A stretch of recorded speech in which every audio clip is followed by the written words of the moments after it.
Hello, hi friends.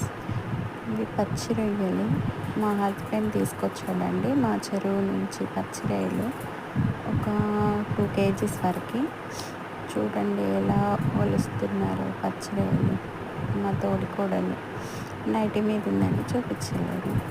ఇంత పెద్ద పచ్చి రొయ్య చూసారా, అలా ఒలుస్తున్నారు. పచ్చి రొయ్యలు నీట్గా క్లీన్ చేస్తున్నారు. మా అత్తయ్య గారు మా తోడికోడలు క్లీన్ చేస్తున్నారు. అదిగోండి మా అత్తయ్య గారు. అన్ని పచ్చడిలు చేయాలంటే మినిమం 1 hour పడుతుంది క్లీన్ చేసి. మా అత్తయ్య గారు